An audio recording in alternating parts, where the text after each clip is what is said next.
And now we're going to talk about some real life things that have gone on since he took the job at LSU. He got to Baton Rouge, gave Verge Osbury a big hug, got in the car, police escort to LSU football ops. And when he got there, Michael Caldwell of WBRZ was there, and he shot some video. You saw Lamar Brown was there.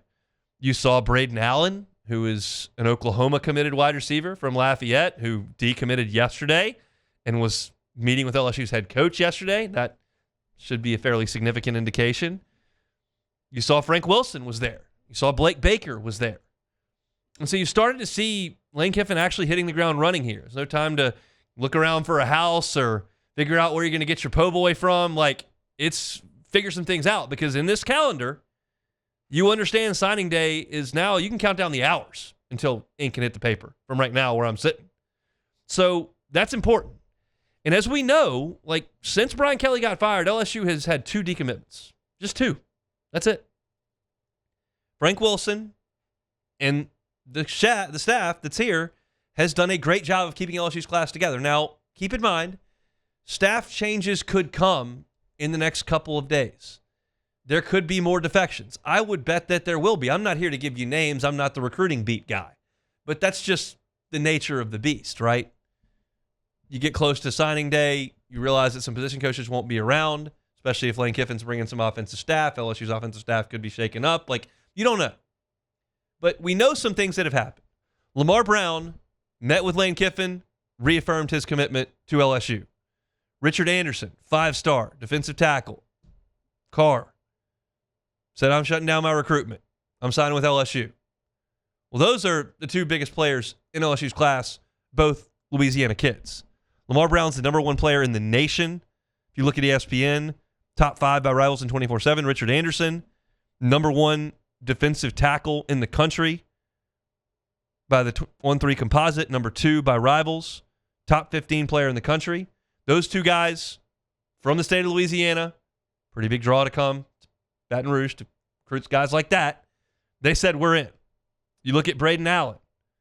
Braden Allen was a Tulane commitment, was in an Oklahoma commitment, 6'1", 4-star receiver. Everyone's kind of pegging him to flip to LSU. Another Louisiana player. And then you start to look at Ole Miss's class. And the one defection that most people are highlighting to this point is J.C. Anderson. J.C. Anderson is the number 11 tight end in the country, 6'6", 230 pounds. It's a guy that is from Decatur, Illinois, that decommitted. Joe Cox, who's the tight ends coach at Ole Miss, was on the plane with Lane Kiffin. He was in the building yesterday. That's a guy he's got a great relationship with. Feels like that flip could be coming. And I think it's going to be interesting to see how the staffing decisions play out, because I don't expect to hear a lot on that front from Lane Kiffin today at the press conference. That's a guess on my part. I don't think he's going to lock a lot of things in that press conference. I think he'll leave doors open for Ole Miss staffers to come here. I think he'll leave doors open for LSU staffers to come here. It just makes sense to do that, right? It makes sense to leave the door open for your Ole Miss staff. There were reports yesterday that, hey, if you don't get on the plane to come with me to Baton Rouge, then you're not coming to Baton Rouge. You won't have a job. Like, there are reports on that. I can't confirm it. There are reports on that. So some guys got on the plane. Joe Cox got on the plane. Charlie Weis Jr. got on the plane. Now you hear from the Ole Miss side, well, Charlie Weis might come back to coach the playoff, and maybe he comes back in a full-time capacity. Like, I think a lot of doors are going to be open. I think Lane will leave some doors open for Ole Miss assistants, and I think he will leave doors open for LSU assistants, because the second you sit up there and slam doors on LSU assistants, you may lose some commitments. You may not get some signatures on signing day coming up in 2 days. And I realize that's a little bit playing possum with high school players, but that's the way that this game is generally played, right? There are times where ink dries and then position coaches move on. It happens every year. So I don't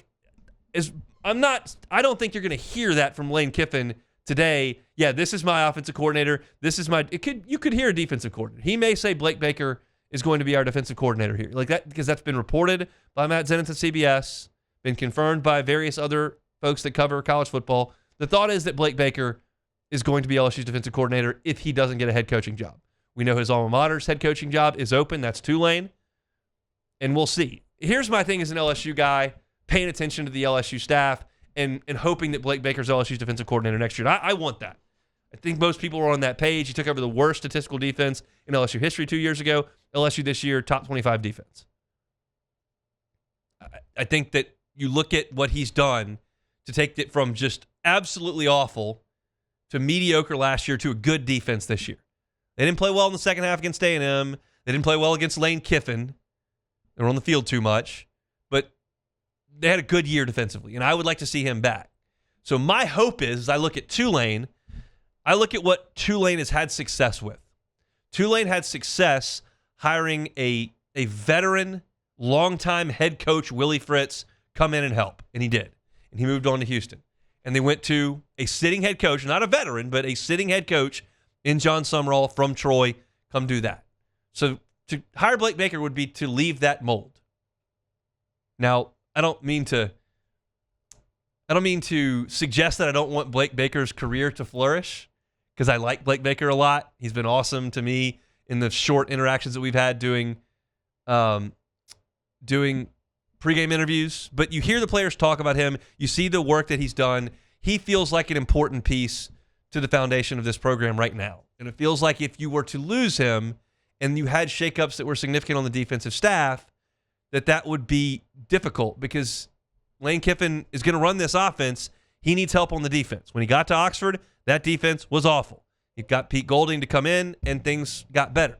And as I've talked about, when it comes to staff situations, when you hire Ed Ogeron and you hire Brian Kelly, you're dependent on coordinators on both sides of the ball. Those guys are not coordinators. They don't have a system that is theirs. They need coordinators. And so Ed Ogeron, when he loses Joe Brady and Steve Ensminger, he doesn't know where to pivot. He goes to Jake Peets. When he had to hire Matt Canada, and that didn't work, it wasn't any good. And then when David Randa left and he couldn't find anybody, so he went to Geronte Jones. Like, both sides of the ball you're trying to juggle. Brian Kelly, same thing here. Well, with Lane Kiffin, you got the offense licked. I want Charlie Weis to come to LSU because those two guys have worked so well together. Charlie Weis calls the plays. Lane Kiffin's got a lot of input on the headset. But Lane Kiffin's offense is going to be Lane Kiffin's offense, and he can run that offense. I don't have to worry about that. The defense, he's not going to handle. And Blake Baker's got this LSU defense playing with effort, executing far better, and they played well pretty much all year. So that's a guy you want to keep around, and I think that him keeping that staff around is going to help you keep this recruiting class around, and you've really got a pretty solid foundation really early on in what kind of felt like 3 weeks ago was going to be a massive transition. When I looked at Brian Kelly being fired, and I considered a new coach coming in with a whole new staff, you think about a recruiting class cratering. And you think about having to go hire staff and maybe missing the transfer portal window and like a lot of things that could happen with as much talent as is leaving this LSU roster. And there is a lot because of how much they spent in the transfer portal this past year. Seeing a foundation come together as quickly as this one might is a little bit surprising to me in a very pleasant way. In a very pleasant way. So again, Lane Kiffin speaks in an hour and 15 minutes. I don't think you're going to hear a lot of concrete answers on position coaches and coordinators. If you do, I'll be pleasantly surprised, and we'll report on it, and we'll talk about it. But I think that some doors are going to be left open, but you can start to see some things that are happening with LSU's big-time recruits locking in, with Blake Baker being reported to stick around, what that could mean for the guys that work under him, because he handpicked Kevin Peoples and he handpicked Jake Olson, and we know what Corey Raymond means to that program. All of a sudden, like that side of the ball, which is the question mark under Lane Kiffin, becomes pretty solidified, and you can really push off the dog. That's exciting. A new coach brings a lot of excitement, and that's very, very natural, and this one absolutely should, based on the success he had at Ole Miss. But that's just based on the past. This is the actual present moving into the future, and it looks very good from some of the very first things that happened once Lane Kiffin got on the ground here in Baton Rouge. So that's encouraging stuff, and we'll continue to track as recruits decommit, commit. We saw another decommitment from Ole Miss's class, and that certainly doesn't mean that it's an imminent commitment to LSU, but it was a decommitment a little bit earlier from Ole Miss, a 2026 wide receiver, Jamison Powell, who decommitted. Doesn't mean he's headed to LSU, but again, kind of look at, while you're helping yourself, if the other side can crumble a little bit in Oxford, that's a positive for LSU because that's one of the 3 teams you play every year. We'll see what happens there in Oxford and what players decide to enter the transfer portal after Ole Miss is done and come to LSU. That's something that happens very, very frequently. But they've got some continuity in that coaching staff as well with Pete Golding hanging around. A lot of moving pieces. It's very fascinating stuff, and we'll certainly talk about it all. Hey, thanks for watching Hunt on LSU. Before you get out of here, do us a couple of favors. Hit that like button, leave your comments below, and subscribe to the channel for all your Fighting Tiger football talk. See you next time.